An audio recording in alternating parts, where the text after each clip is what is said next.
আসসালামু আলাইকুম and hello everyone, প্রত্যেককে ওয়েলকাম করছি আরও একটি নতুন ভ্লগে। দাদু বাসায় ঈদ শেষ করে ঈদের পঞ্চম দিন আমরা তেঁতুলিয়া থেকে পঞ্চগড়ে আমাদের বাসায় চলে এসেছি। বাসায় আসার পর ফ্রেশ হয়ে ফ্রিজের মধ্যে আইসক্রিম ছিল, সেই আইসক্রিমটা বের করলাম। সবাই মিলে এখন এই আইসক্রিমটা খাবো, আর এই আইসক্রিমটা খেতে খেতেই আজকের ভ্লগটি শুরু করে ফেলছি। তো দেখতে পারছেন এই যে এটা হলো ম্যাঙ্গো ফ্লেভারের একটা আইসক্রিম, ভীষণ মজা। গোসল করতে যাবার আগে আইসক্রিমটা বের করে রেখেছিলাম, তাই অনেকখানি নরম হয়ে গিয়েছে। তো যাই হোক, কোনো ব্যাপার না। আইসক্রিমটা এখন আমি ফ্রিজের মধ্যে বেড়ে নিচ্ছি।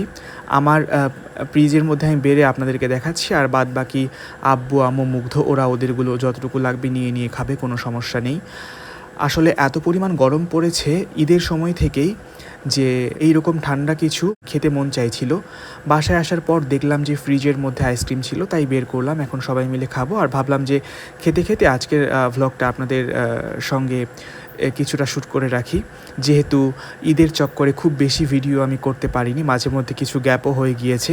তো যাই হোক, কি আর করা, তারই মাঝে চেষ্টা করছি যতটুকু পারা যায় আপনাদের সঙ্গে কানেক্টেড থাকতে। এই তো দেখতে পারছেন, গতকালকে আসার পর আর ক্যামেরা আমি ওইভাবে অন করতে পারিনি। এটা হলো পরের দিন আম্মু দুপুরের খাবার দাবার রান্না করছে। এই যে এখানে গরুর মাংস রান্না করছে।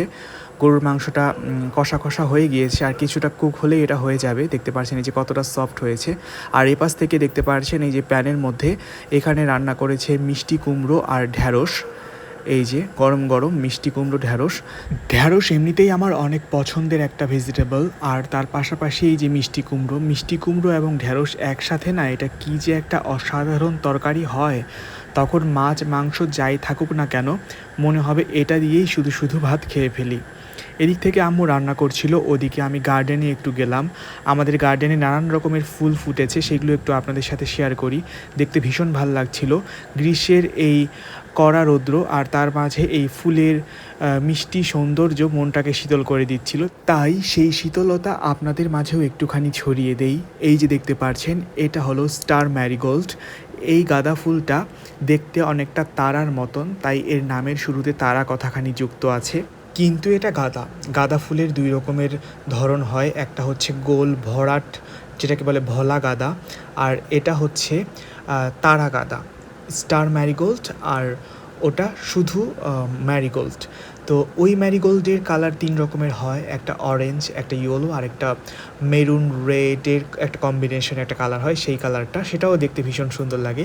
আর এই স্টার ম্যারিগোল্ডের দুই রকমের কালার হয় সাধারণত, একটা ইয়েলো আর একটা অরেঞ্জ। দুটাই ভীষণ সুন্দর। আর এখানে ফুটে আছে আমার বাগিচায় অরেঞ্জ কালারের এই স্টার ম্যারিগোল্ড। আম্মু তো সারাদিন এগুলোকে সময় দেয় এবং খুব ভালোবাসে এই ফুলের গাছগুলোকে। সকাল সন্ধ্যা মনে করে আম্মু এই গাছগুলোকে পানি দেয়। সেজন্য কোথাও গেলে আম্মু বেশি দিন থাকতে পারে না, এই গাছগুলোর টানে ছুটে আসতেই হয়। যেমন এই যে তেঁতুলিয়ায় আমরা ঈদ করতে গিয়েছিলাম 4-5 দিনের জন্য। তো বাসায় আসার পর আমরা দেখি গাছগুলো একদম জীর্ণ শীর্ণ হয়ে রয়েছে, কারণ এই কদিন এত পরিমাণ রৌদ্র গেছে আর বৃষ্টি হয়নি। তো সেই দিনই আসার পর আম্মু সন্ধেবেলা গাছগুলোতে পানি দিল।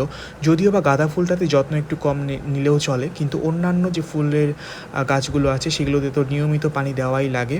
তো আরও কী কী ফুলের কালেকশন আম্মু রেখেছে আম্মুর বাগানে, সেগুলো এখন আপনাদের সঙ্গে শেয়ার করব।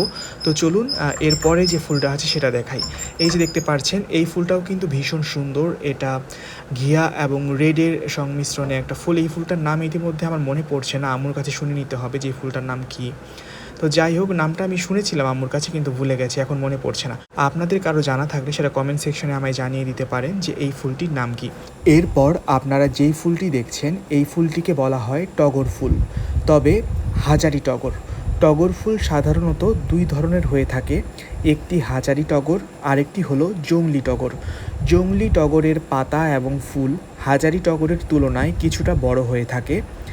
হাজারি টগরের ফুলটা অনেকটা ছোট ছোট, আর পাতাগুলো অনেকটা ছোট ছোট হয় জংলি টগরের তুলনায়। এটা হলো সেই হাজারি টগর, যার আরেক নাম চায়না টগর, যাকে আঞ্চলিক ভাষায় কেউ কেউ বলে থাকে কাঠমালতি, আবার কেউ বলে দুধ ফুল, আবার অনেকেই এটাকে বলে থাকে কড়ি ফুল।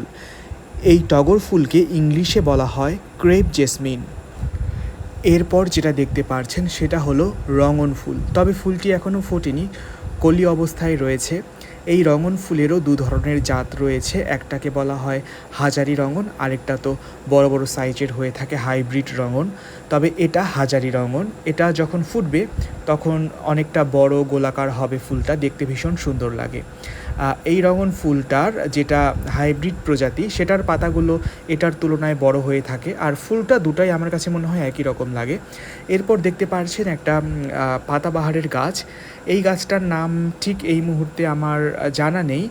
তো এই গাছটাও কিন্তু দেখতে ভীষণ সুন্দর। আম্মুর ফুলের বাগানের কালেকশানে এই পাতাবাহারটাও বেশ সুন্দর শোভা ছড়াচ্ছে।